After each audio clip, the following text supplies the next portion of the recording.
Welcome back to the Internet Expert Book Club. Today's book, we will be talking about The Four Agreements by Don Miguel Ruiz. Don Miguel Ruiz was an author born in rural Mexico to a tribe of indigenous healers. Uh, he became a surgeon and wrote this best-selling book that is one of my favorite books. It definitely kickstarted my love for reading in recent years, and when I picked it up, I read the whole thing in just a couple of hours. I literally couldn't put it down. It opens up in this just with like this incredible analogy of seeing others through like a smoky mirror and how they are reflections of yourself. And I definitely highly recommend just going to read that, especially that opening section of the book. I don't even want to like paraphrase it any further because the way it's written is just so beautiful, and it's worth hearing directly from the author's mouth. Uh, Going into the four agreements, though, uh, they're actually so simple. Every single one of them is like such a simple concept, and it's so easy to add into your life.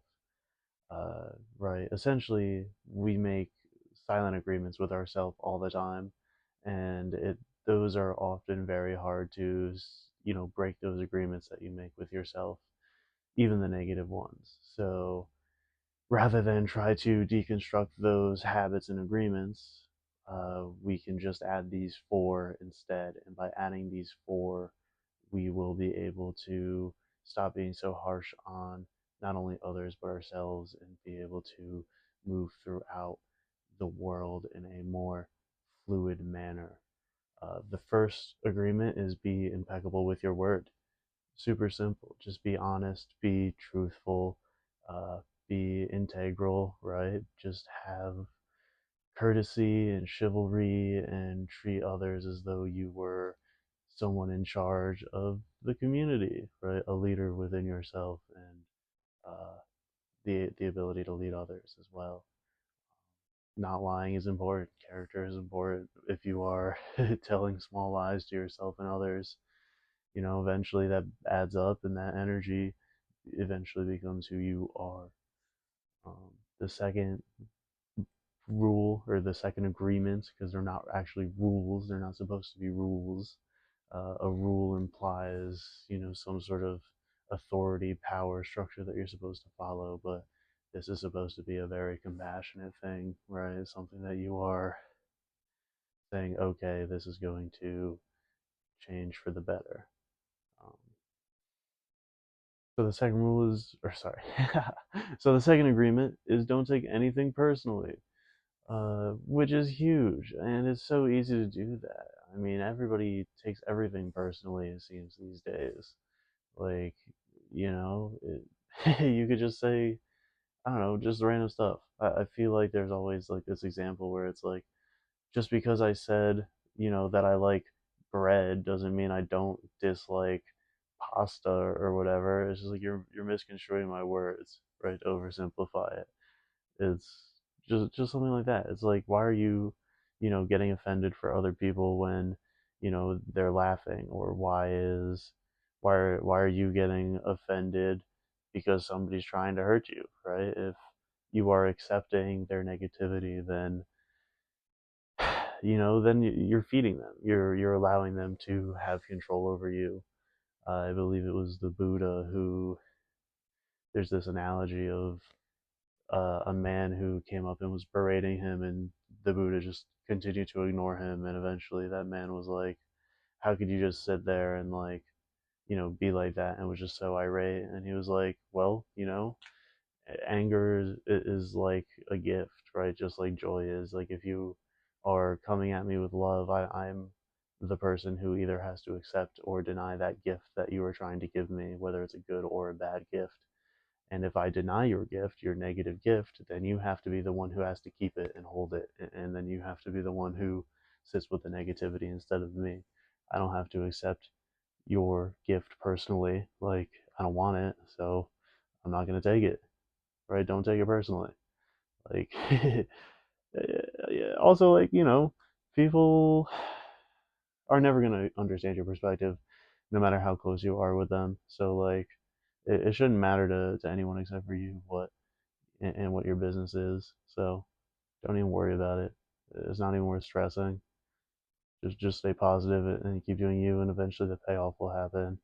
Uh, Anyone who is acting out of malice is not even worth paying attention to, and anyone who you're experiencing negativity from who isn't acting malicious is probably just ignorant and doesn't know any better or doesn't realize that it's bothering you in the first place.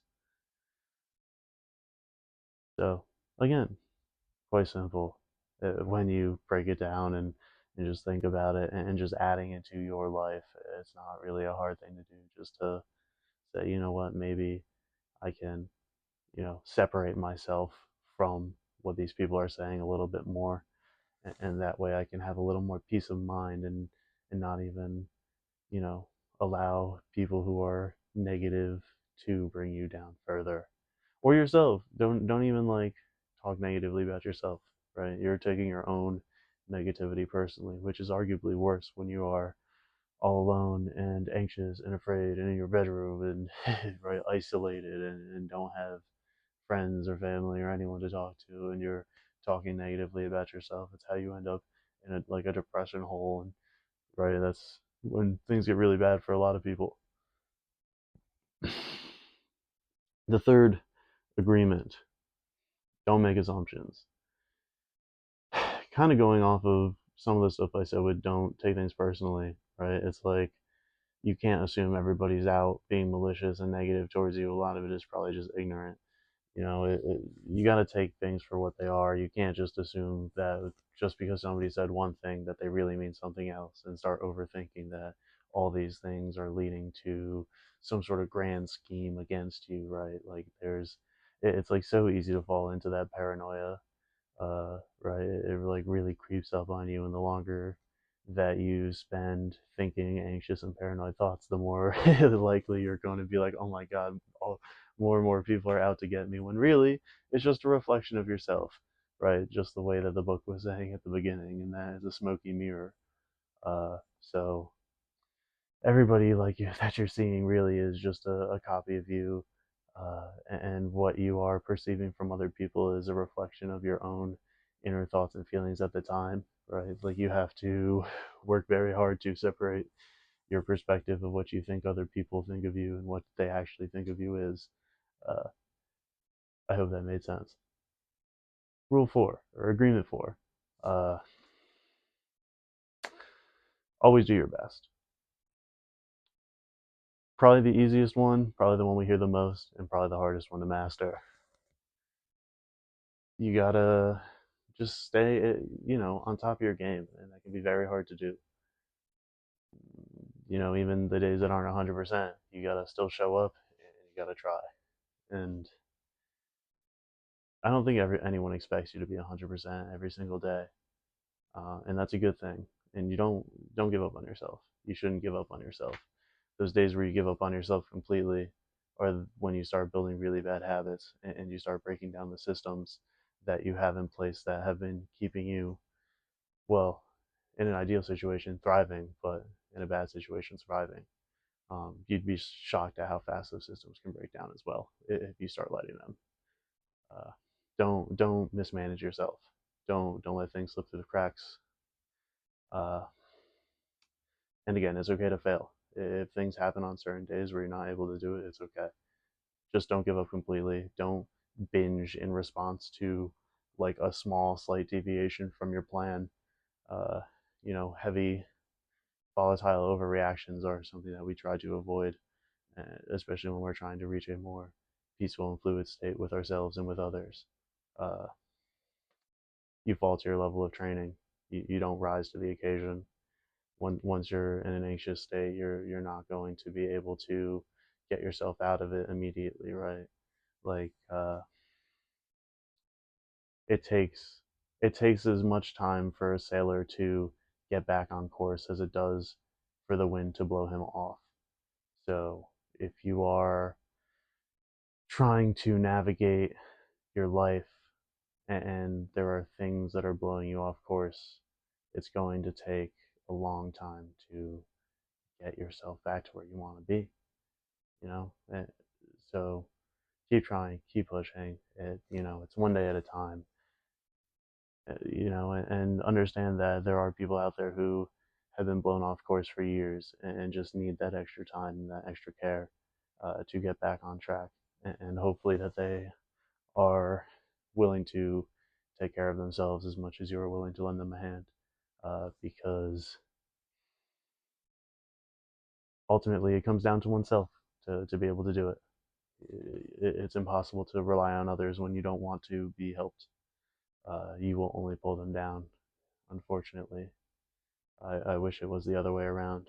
And a good community can help you, but you need a large community in order to do so, not an individual. Um, or if it is an individual, it's got to be a trained professional like a therapist, because they actually understand tools to be able to get you on course, right? Like they're like an experienced sailor, not somebody who decided to take out a boat and got caught in a storm and started drifting in their emotional void of the vast empty ocean for days, months, years.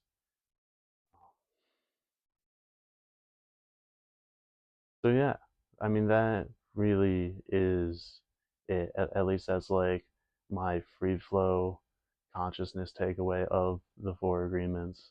I think there's probably so much more that I could say about it as well, but I mean it's definitely again just one of my favorite books, and it's an incredible read, and I encourage everybody to go out and read it themselves.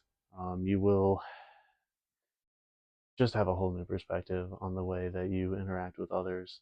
It's really one of those like gems, one of those things that will forever change the way that you walk throughout life and the way that you um, the compassion that you have for others. You know. So I think that's going to be it for this week. It's a little short of an episode, but I think it is a pretty profound one, or at least is one of my favorites to talk about because this is just something that for me has had such a positive impact. Um, hopefully I'll be able to meet this author one day. That's shouting you out, Don Miguel Ruiz. I hope to get your book signed at some point. I have a lot of the others in that same series as well. And next week probably going to maybe do an episode about rugby and what got me into rugby and why it's such a good sport and why so many people would actually benefit either from joining a rugby community or just getting into rugby in general and just like seeing how it's like such a unique sport and that so many different people from different backgrounds with different body types all come together and to be family. It's really something special that a lot of sports struggle with. And rugby, it seems very natural. Um, it's all a bunch of right. It's a motley crew. It's a bunch of people who don't necessarily fit into a lot of these other sports, but when you put all these oddballs together, you make something really special. This has been Internet Expert. I'll see you next time.